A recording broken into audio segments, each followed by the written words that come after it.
Hello, my name is Jamal Washington, and I'm an academic coach here at Fresno State.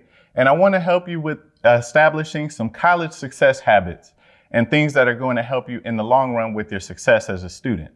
So some learning outcomes that we have for today are going to be that I want to share some small steps that should be taken early, proactive steps that can be done prior to the start of the semester and allow you to have a strong start. In addition, we want to reflect on you. This is going to be personalized. So as an academic coach, it's almost like being a personal trainer, and the unique ways that you can implement the campus resources, all of the different supports so that you get the most out of maximizing your success. We're going to discuss SMART goals and redefine what GPA actually should look like. We're going to understand these intangibles, what outside of books, exams, study time are going to be the contributors to college success. And we also want to understand how you can move from these study recommendations that we shared today to turning those things into habits. So here are some small steps for the beginning of the semester. I definitely would highly recommend to avoid being late in the beginning scenarios of the semester as possible. Avoid late registration, avoid getting your books late, avoid getting to class late. All of those things really set you up to have an uphill battle, and to do so from the beginning of a long semester can be very troublesome. So avoid being in any of those late scenarios as much as possible. Also, it's going to be important to create a routine for weekly time management and for your semester. When you have routine, there's repetition and everything starts to feel like second nature. So building routine is going to be critical. Also, you want to be sure that you're enrolled in a balanced course load, that you're not taking on too much for the semester. So this is going to involve having particular attention in the number of units you have, a number of commitments you have for the semester. If you're in extracurricular commitments outside of class, you really want to have a balance with all of that and not overcommit. You also want to really be connected to co-curricular support, co-curricular learning, things that can help enhance the learning in every aspect of your studies. So there's some software, there's some different resources on campus. This could be anything from study groups to software like Khan Academy, YouTube videos, and even going as far as volunteering with community events, field trips, anything that's going to give you a secondary enhancement to your learning experience in the classroom. And lastly, but not least, engage in class. You want to participate in discussions. You want to take advantage of office hours. You want to engage your classmates. You want to make connections with what you're learning in class and make it not just an observation experience that you're having with your learning. You really want to make it a kinesthetic. You want to make it a visual. You want to make it an auditory experience. You want all of your senses connected to the learning experience, and as many of them as possible. And if there's anything that SupportNet can do, we do offer the learning style assessment, which is called the VARC, which can identify if you're a visual, auditory, reading and writing, or a kinesthetic learner. And then we can share the study tips that go along with that learning style and that learning strength that you possess. So now I want to introduce in detail what some of those small steps for the beginning of the semester are going to look like. So we want to start with this proactive effort, beginning with the study ratio. Now, for every student, the study ratio is going to be a certain number of study hours for every unit you're enrolled in the semester. For most students, the study ratio is going to be 2 hours of study time for every 1 unit. For any student that's a science or math student or a science or math major, it's going to be 3 study hours for every 1 unit. So an example would be if you have 15 units this semester, with this 2-to-1 study ratio, that means you're going to have to commit to 30 study hours. And if you're in this 3-to-1 study ratio with the same 15 units, this means you're going to have to commit to 45 study hours every week.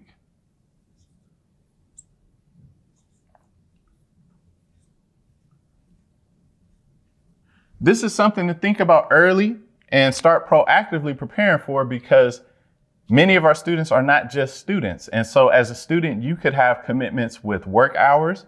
You could have commitments with co-curricular learning or activities, student groups. So this number of hours is virtually another part-time or even full-time job that you're having in addition to school itself. So this is something where you want to proactively plan for it. Again, if you're a science and math major, it's going to be this 3-to-1 study ratio. For our general student population, it's going to be this 2-to-1 study ratio. So this is a proactive step that should happen in the first weeks or even before the semester starts in planning for your success. Okay, so now we're going to move ahead to reflecting on you. This is the most important part. The academic coaching and the success habits have to be customized to what's going to work best for you. So in considering that, what are those 5 key steps that have worked in your approach to academic success at this point? Even if this is your first year of college, reflect back on what worked in high school, what worked at the community college level. What were some of those key steps that allowed you to be successful there? And you want to build on that. That's going to be some foundational things to reflect on. In addition, what has been at the root of any academic difficulty that you faced? It's going to be important to have that honest reflection, that honest conversation with yourself, because that's what you want to prepare for in creating a success habit and a success routine at the college level. And then what are some campus resources you've already identified to support these most common 5 difficulties for you? So if you find that it's just a subject enrichment, or if it's math specifically that you struggle with, is there math tutoring available on campus? How can I get to that math tutoring? If writing is something that you've struggled with, is there writing support that I can find on campus?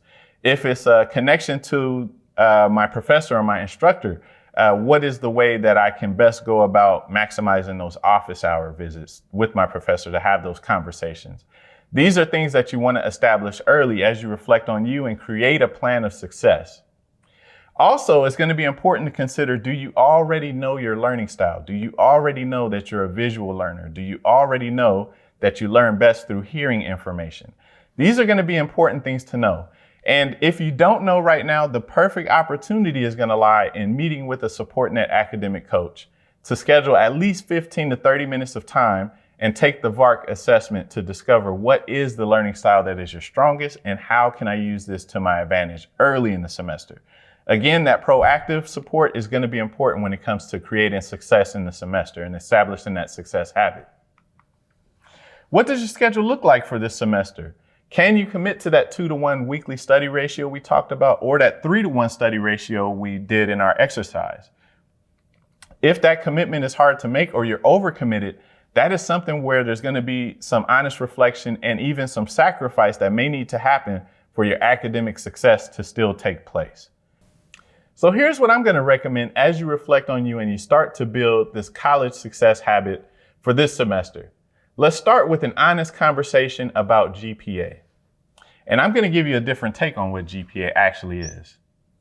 So when I mention GPA, I am talking specifically about your goals, your plans, and the actions that you plan to commit to really put success in the best position possible for the semester.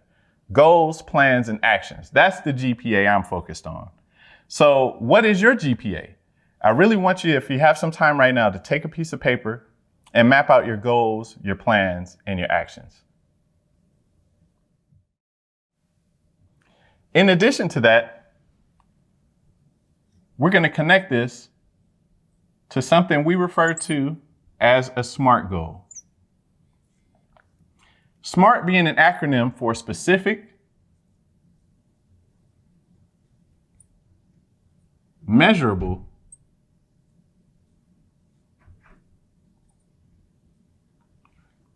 attainable, realistic, and timely.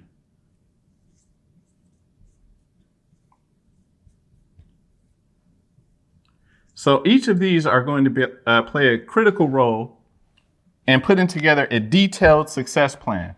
And just like, again, with that personal trainer reference that I made with academic coaching, you have to be specific in what it is that you'd want to achieve. So it's not going to be good enough to say, you know, I want to do well in the fall semester. You want to be specific and maybe put a detailed GPA goal that you have, or a detailed number of study hours that you hope to achieve this semester. Or maybe it's a detailed number of visits to tutoring that you want to commit to. Be as specific as possible with your goals, your plans, your actions. And you also want it to be something that's measurable, something that's attainable. So that's an honest conversation you have to have. And a lot of times it might be something to the effect of when I'm working with a student that the goal is, I want to get a 4.0 this semester. And whether or not that goal is attainable is not necessarily the conversation, but what does it look like if you fall short of that goal? And has there been a pattern of achieving a 4.0 beforehand? So that's an honest conversation when we talk about attainable. You also want that goal to be realistic and timely. Something that can be measured in time where you can look back and say, did I accomplish what I set out to achieve, or did I not accomplish that? And then make adjustments. A timely goal might be something to the effect of, I would like to achieve 15 hours of study this week. And when you go into that 15 hours of study, you can look at the end of the week and see if you achieve that 15 hours that you set out to achieve. But even more so, being even more specific with that 15 hours, in the 15 hours I plan to study this week, I hope to finish chapters 1 through 5. The more specific, the more measurable, the more attainable, realistic, and timely you are with your goals, your plans, and your action, the more successful you'll be at achieving the success you set out for. So now let's talk about some mid and late semester habits that are going to lead to success. It's going to be important to study at least a week in advance for all of your exams, all of the midterms, all of the final exams that you're going to face. And I say at least a week in advance because you need that time to really build repetition and to have the mind make connections of information as you're processing it and reviewing it. So giving yourself a week in advance is going to set you up for success on exams and midterms and finals. Also, you want to keep assignments, emails, test scores, all of that stuff somewhere where it's accessible and it's organized, because it's going to be so important to, when it comes to keeping exams, to be able to build a practice exam based on the first exam you see. 9 times out of 10, you're going to see the same structure when it comes to putting together exam questions. They're going to come from the same place. So having that first exam, if you're getting exams back in class, is going to be critical in how you self-test and how you prepare.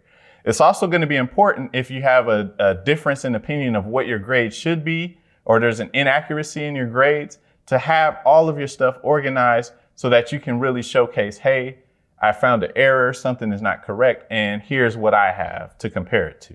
So it's going to be important to be organized with your assignments, your emails, and your tests and test scores. You also want to set yourself up for success and really a manageable amount of success by breaking up longer study time and longer tasks, things that are more tedious, into smaller chunks. That's going to give you momentum to get to that finish line. And a lot of times, I know from meeting with students, the hardest and most difficult part of success is getting started. So if you can take a 10-page writing assignment, for example, and break it down from, I'm going to do this 10-page writing assignment the night before, to I'm going to start working on this 4 or 5 days in advance and work on 2 to 3 pages at a time, and give myself additional time for a peer review, to meet with a writing tutor, to get some feedback from my professor of the start or the conclusion. You just give yourself so much more available space to make sure that that final product and where you get to at the finish is the best product possible, and the product being your success. You also are going to want to ensure that your study environment is conducive to focus and productivity as possible. If you're dealing with anything from younger siblings to roommates to pets to video games to issues with the type of lighting you have at home, the amount of noise and traffic, those types of things are going to be important when you evaluate where you study and how successful that space is for success. If you find that your current study space is not as conducive to success as you'd like it to be, this is where utilizing what you have access to on campus, or even creating a space at home, is going to be critical to your overall success. Some of the things you may want to consider is, I know I have a tendency to pick up my controller to my video game system and start playing video games, and I lose track of time. So maybe creating that conducive study environment is hiding my controller from myself, or putting it away, or putting it in a closet where I will not see it and not be compelled to get distracted in that way. This may also mean that we have to put our phones away to disconnect from distractions. Our social media and a bottomless feed could be something that eats up time and works against you. So there's a number of different variables that we have to consider when it comes to ensuring that the study environment is going to be as conducive as possible to our focus and productivity. Also, software such as Quizlet, StudyBlue, Essential Skeleton, Khan Academy are all going to be wonderful digital tools to use that can make studying not only effective, but fun. So finding software every year, every semester, there's new software that's evolving and becoming available for the learning in particular. So finding that software, finding free software is even better, and utilizing those things in our study is going to be critical. So software is going to be something that you really want to add in there. And I would say one of the most important things in addition to that is where you're located in the classroom. So we talked about your study environment at home and having that be a conducive space.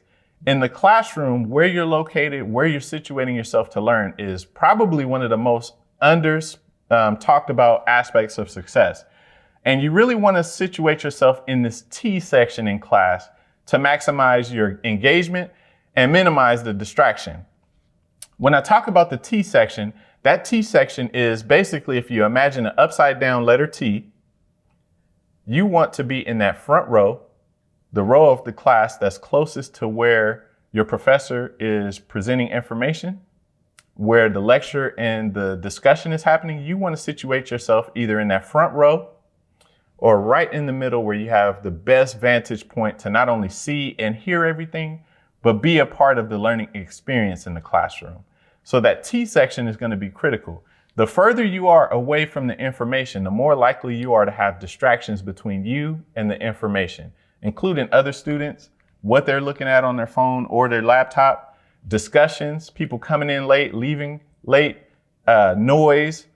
All of that can be distractions when you're outside of that T section in any of your classes. And when you really think about some of the lecture classes that have anywhere from 200 or more students, the further you are away, that's that much more distraction that you're dealing with to process information as it's presented in class. Also, I really want to share with you the community of support that's in place for your success as a student with Fresno State. So this is going to begin with your major advisor, and this is definitely an underutilized resource for a lot of students because there's relying on friends or relying on hearsay when it comes to selecting classes. But your major advisor is going to be a critical resource when it comes to getting in, getting through your program, and getting to graduation as efficiently as possible. So take advantage of your major advisor. They have a wealth of resources and information that can help you shorten your time and get through your program and plan towards that. In addition, study groups and finding 2 to 3 classmates in every single class is going to be something I highly recommend. This is a support that you're going to see probably a couple times every week. If you're meeting Tuesday, Thursdays, or Monday, Wednesdays, your study group and those 2 to 3 classmates that you can compare notes with, share discussions with, review for exams together with, is going to be critical. And you want it to be 2 to 3 people who don't turn your study time into social hours. If you do have friends in class, it might be helpful to look at 2 to 3 people who aren't in that friends group or friends who can focus in the same way that you are to make that study time effective. So be selective in that 2 to 3, but you want to try to target 2 to 3 people in every class to form a study group. You're also going to want to utilize your instructor's office hours. As I've mentioned a number of times, that instructor and having that connection is going to be critical. You want to go into those office hours and not only showcase this is what I'm understanding, but this is also what I'm struggling with. And when you can help your instructor by shortening the amount of time in discovering exactly where you struggle, those can be really, really productive discussions that you have in the office hours. So for example, it might look like, hey, in this biology class, I'm understanding everything we've gone over. Photosynthesis is really making sense, but I am struggling with understanding how the process takes place, how these cells turn into this carbon dioxide. I don't know. I'm not in biology, but that could be all the way wrong. But that's what the discussion would look like. So you want to go in there with not only what you know and to what point, but this is where I start to lose my understanding. In addition, I'm going to sell my team once again. Academic coaching and SupportNet is a valuable tool for success.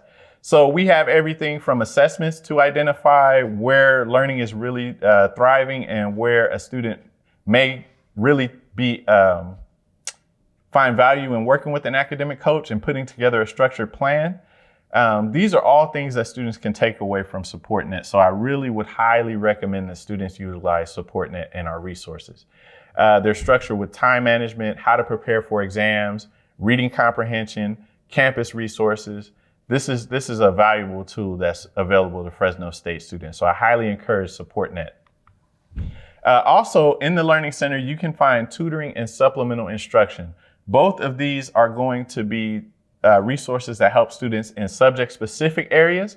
Tutoring is going to be learning that is in a fun way. It's on demand for students.